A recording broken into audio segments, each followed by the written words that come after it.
Admiral John Richardson, the Chief of Naval Operations, has called North Korea an unprecedented threat. Some officials and experts in recent hearings have called for maritime interdiction and a potential naval blockade to pressure the rogue nation's regime. The U.S. needs to mount a naval blockade to interdict sanction-evading North Korean ships and put greater pressure on the rogue regime to back off nuclear weapons development, military and foreign policy experts told the Senate Armed Services Committee this week. The idea isn't a new one. In September, the U.S. sought support from the United Nations to use all necessary measures to go after North Korean ships, to include boarding North Korean ships for inspections or even forming a naval blockade of the country. In January, Secretary of State Rex Tillerson urged U.S. allies to help pressure North Korea and emphasized the United States' right to interdict maritime traffic.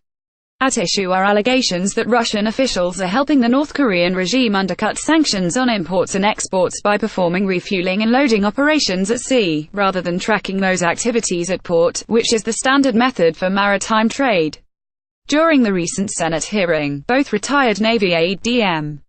Dennis Blair, who now serves as chairman of the board for the Sasakawa Peace Foundation, and Michael J. Green, senior vice president for Asia and Japan chair at the Center for Strategic and International Studies, advocated for retaliatory strikes against North Korean missile test sites and, more specifically, Green said, for maritime interdiction and a potential naval blockade. We need to engage in maritime interdiction operations against ships we are already tracking to stop inward and outward proliferation, said Green, who also formerly served on the National Security Council and participated in talks with North Koreans.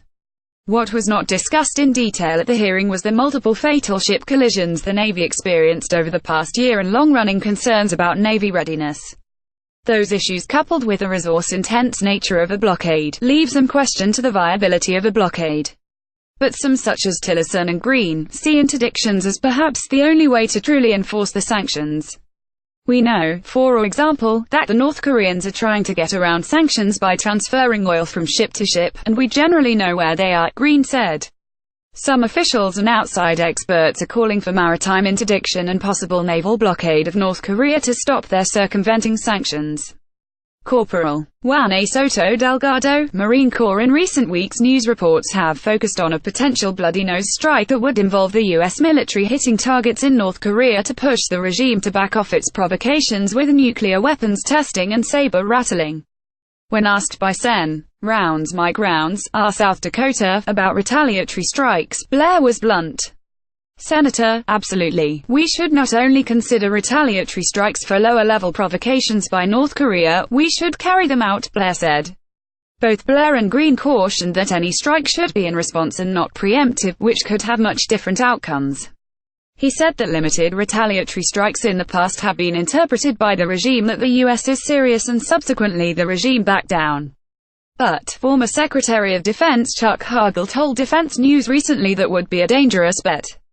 Hagel said the move is risky because it is hard to predict whether Kim Jong-un would see the strike as an opening of a large-scale war or a limited response, thus potentially triggering the North Korean regime into a full response that would open a wider war.